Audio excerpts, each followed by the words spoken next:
السلام علیکم حاجی محمد عقیل صاحب، ہم آپ کا چینل دیکھتے ہیں ہر روز ہاں جی عورتوں کے بارے آپ اچھی بات بتاتے ہیں جی۔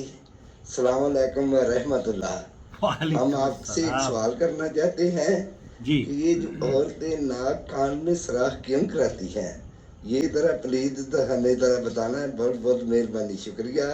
اور آپ کا چینل ہم ہر روز دیکھتے ہیں، تھینک تو یو آپ بہت اچھی اچھی عورتوں کے بارے مردوں کے بارے بات کرتے ہیں، بہت خوشی ہوتی ہے دیکھ کے۔ ذرا یہ لازم بتانا ہے عورتیں کان ناک میں سوراخ کیوں کراتی ہیں۔ کان ناک میں سوراخ کیوں کرواتی ہیں اور آپ عورتوں کے بارے میں اس کا مطلب خاصی دلچسپی رکھتے ہیں؟ بہت شکریہ، آپ کو اللہ تعالیٰ سکھ عطا فرمائے۔ دیکھیے، کان اور ناک چھدوانا قدیم زمانے سے رائج ہے، اور اسلام کی خواتین بھی اس سلسلے میں اپنے آپ کو یا خوبصورت نظر آنے کے لیے یا زیب و زینت اختیار کرنے کے لیے کان ناک چھدوایا کرتی تھیں، اور اس میں کوئی حرج نہیں ہے۔ اس کی کچھ دلیلیں آپ کی خدمت میں پیش کرنا چاہتا ہوں۔ نمبر 1، رسول اکرم صلی اللہ علیہ وسلم عیدگاہ کی جانب نکلے، پھر خطبہ آپ نے ارشاد فرمایا، اور ابن عباس نے تو نہ اذان کا ذکر کیا اور نہ ہی اقامت کا ذکر کیا۔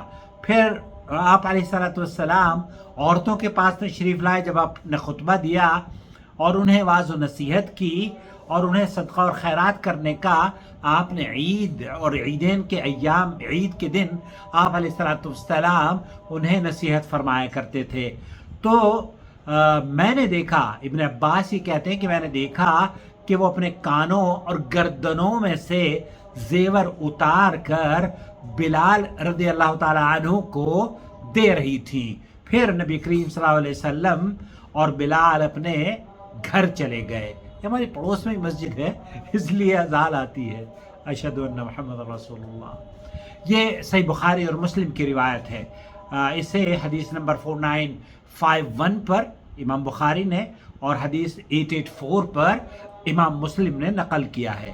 اسی طریقے سے عائشہ رضی اللہ تعالی عنہا بھی بیان کرتی ہیں کہ 11 عورتیں اکٹھی ہو کر بیٹھیں، اور انہوں نے ایک دوسرے سے یہ معاہدہ اور قسمیں لی کہ وہ اپنے خاوند کے متعلق کچھ بھی نہیں سنائیں گی، کچھ بھی نہیں چھپائیں گی۔ انہوں نے یہ کہا کہ ہم اپنے خاوند کے بارے میں ہر چیز آپ کو بتائیں گے۔ جیسے خواتین میں ہوتا ہے، تو 11ویں کہنے لگی کہ میرا خاوند ابو ذرا ہے، اور ابو ذرا کے کیا کہنے، اس نے میرے کانوں کو زیور سے بھر دیا ہے۔ اب آپ بتائیے، صحابی رسول صلی اللہ علیہ وسلم یہ کہتی ہیں کہ ان کے کانوں کو صحابی نے زیور سے بھر دیا تھا۔ رسول اکرم صلی اللہ علیہ وسلم نے فرمایا کہ میں تیرے لیے اسی طرح ہوں جس طرح ابو ذرا ام ذرا کے لیے تھا۔ اس حدیث کو بھی امام بخاری اور امام مسلم نے نقل کیا ہے، اور یہ حدیث اس بات کی دلیل ہے۔ ابو ذرا نے ام ذرا کے کانوں میں جو زیور ڈالا تھا کہ وہ بھاری ہو گئے اور حرکت کرنے لگے۔ ابو ذرا کی اس فعل کو نبی کریم صلی اللہ علیہ وسلم نے برقرار رکھا اور صحیح قرار دیا۔ تو یہاں شیخ عثیمین رحمۃ اللہ علیہ سے بھی پوچھا گیا، سعودی عرب کے مشہور عالم دین ہیں، انہوں نے کہا کہ صحیح یہی ہے کہ کانوں میں سوراخ کرنے میں کوئی حرج نہیں، کیونکہ یہ ان مقاصد میں شامل ہے جس کے ساتھ مباح زیور پہننے تک پہنچا جاتا ہے۔ اور ثابت ہے کہ صحابہ کرام کی بیویاں اپنے کانوں میں بالیاں پہنا کرتی تھیں، اور یہ بہت سی قلیل سے کی تکلیف ہوتی ہے جس کی وجہ سے کان چھیدنے میں جو بچیوں کو تکلیف ہوتی ہے، شیخ عثیمین کہتے ہیں کہ یہ بہت قلیل سے تکلیف ہوتی ہے، اور جب بچپن میں سوراخ کیا جائے تو یہ بہت جلد ٹھیک بھی ہو جاتا ہے۔ لیکن کان میں سوراخ کرنے کے متعلق مجھے اہل علم کی کوئی کلام یاد نہیں، لیکن ہماری رائے کے مطابق اس میں بدصورتی کا کوئی گمان نہیں ہے، البتہ یہ درست بات ہے۔ شیخ صالح فوزان نے فرمایا کہ بچی کے کان میں زیور ڈالنے کے سوراخ کرنے میں کوئی حرج نہیں ہے، اور اب تک بہت سارے لوگ یہ عمل کر رہے ہیں، حتیٰ کہ نبی کریم صلی اللہ علیہ وسلم کے دور میں بھی عورتیں بغیر کسی انکار کے کانوں وغیرہ میں زیور پہنا کرتی تھیں۔ رہا مسئلہ کہ لڑکی کو اس سے تکلیف ہوتی ہے، یہاں مقصد بچی کی مصلحت مد نظر ہے، کیونکہ لڑکی زیور پہننے کی محتاج ہے اور اسے خوبصورتی اور زینت اختیار کرنے کی ضرورت پیش آتی ہے، اور یہ اس کی نیچر میں بھی اللہ رب العالمین نے ڈالا ہے۔ تو اس غرض اور مقصد کے لیے کانوں میں سوراخ کرنا بالکل مباح ہے، جائز ہے،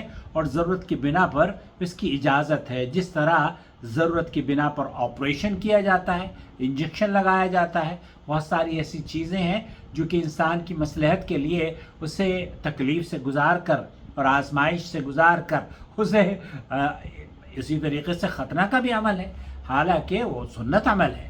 تو یہاں اللہ کے رسول صلی اللہ علیہ وسلم کی صحابیات اور ام المومنین رضی اللہ حضرت عائشہ رضی اللہ تعالیٰ عنہ کی جو روایت آپ کی خدمت میں پیش کی ہے، وہی شیخ صالح الفوزان بھی فرما رہے ہیں کہ اس سے ان احادیث سے استدلال لیتے ہوئے بچیوں کے کان چھیدنا یا ناک چھیدنا کوئی حرج کی بات نہیں ہے۔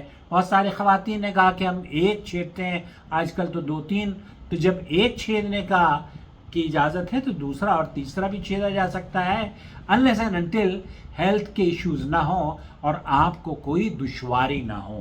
امید ہے وضاحت ہو گئی ہوگی، اور بہت شکریہ میرے بھائی، آپ نے مجھے کہا حاجی۔ اللہ تعالیٰ ہمارے حاجیوں حج کو قبول فرمائے، اور اللہ رب العالمین آپ کو بھی حج بیت اللہ کی زیارت نصیب فرمائے۔ السلام علیکم ورحمۃ اللہ وبرکاتہ۔ محمد عاقل، میں اس وقت دہلی میں آیا ہوا ہوں اور جلد ہی واپس چلا جاؤں گا انشاءاللہ تعالی۔